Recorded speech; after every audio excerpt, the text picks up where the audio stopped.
Hey folks, Matt from artoftheimage.com. Got a question here from Austin Johnson. Austin writes in an email here. Hello Matt, my name is Austin Johnson. I'm from Piscataway, New Jersey. I hope I said that right. I'm in the market for my first DSLR. I've been watching a lot of your videos and I must say they are very helpful. My question for you is, with all these new cameras coming out, I don't know which one will be the best bang for my buck. I was looking at the Nikon D7200, then I saw you post a video saying that they might come out with a 7300. Now I'm seeing the Canon EOS 80D, and that looks nice as well. I will be using my new camera for street, landscape, sports, video, etc. By the way, the D500 seems to be awesome, but for me, with my budget in mind, that's way out of my price range. Any help or suggestions from you would be great. Thanks.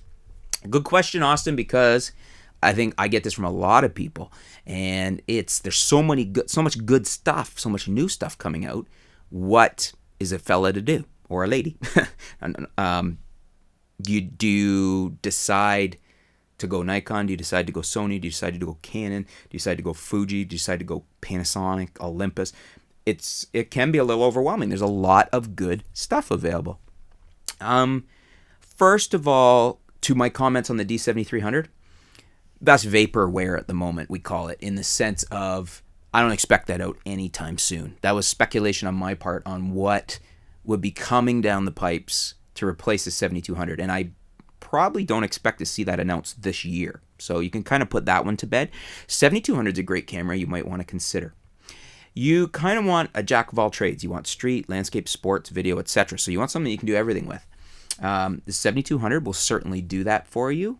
It doesn't have 4K video, so video is a really important thing, and you want 4K. For me, 4K is essential now. I'm totally a believer now. Swallowed the Kool-Aid, love 4K. The 80D's out too if you want 4K video.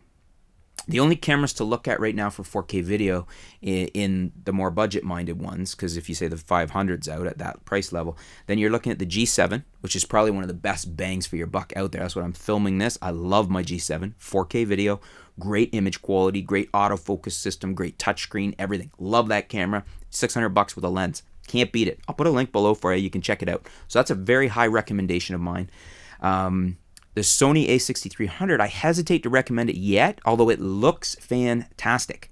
My hesitation is I haven't had it in my hands, haven't played with it yet. Very few of us have. It's brand new. It'll be shipping soon.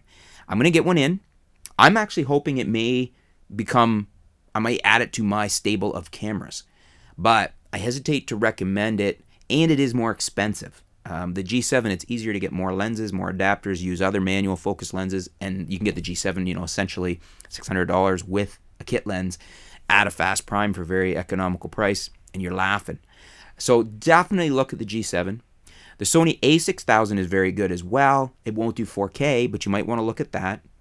If 4K video isn't an issue, then yes, 80D, 70D from Canon, those two you want to look at, and the 7200 or the 7100, both very good cameras, not 4K, but great photography cameras. Those two are probably the fastest autofocus, best image quality over the Canons. The Canons would have the advantage, the 70D and the 80D, that they have a movable vari-angle screen compared to the D7200 and D7100, so a little better for video, and they have the dual pixel AF, so you can move between them. You can do pull focus with them. Some video advantages there.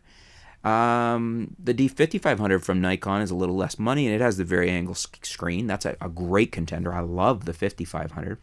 So yeah, there's lots of options. Again, if 4K is your concern, my recommendation at the moment is the G7.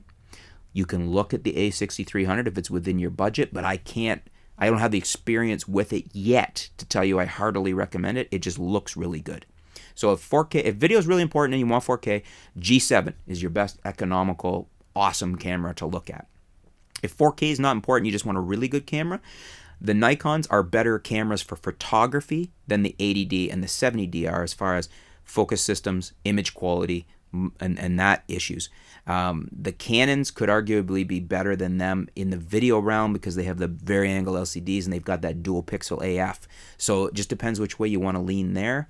And the Sony A6000 is still a contender because it's a good camera and it's at a very good price. So I hope this is helping you out. It's a lot of information. You kind of got to sort through it and see where your priorities are. I certainly don't think you can go wrong really with any of them, but you may find that for one reason or another, if you're more photography centric, then consider the Nikons, the 7200, the 7100, or the 5500. The 5500 is a great option better for video, but gives you all the quality of the images with the better autofocus system and a vari-angle LCD. Great option. The Canons are more on the video end. If you're more into video, you may want the Canons over that. But then if you're more into video, I would think you'd go Panasonic G7 or GH4 even for the 4K. So I know I'm throwing a lot out at you here. The rest of you guys out there, what do you think? Do you agree with what I'm saying here? Is one of these a more priority recommendation? Is there something you would rule out? Leave some comments below. Let's discuss this. This is a very valid question. It's a big topic because there's a lot. It's not like we're talking about two cameras here. There's all these cameras available, and they all have some strengths and weaknesses. And which way do we go? The fact that you do want video, I think, for me, the G7 maybe paired with a used 70D or a used D7100 would be a great combination. You use the 7100 for photography and your G7 for your 4K video. It's an option too. But what do you guys think?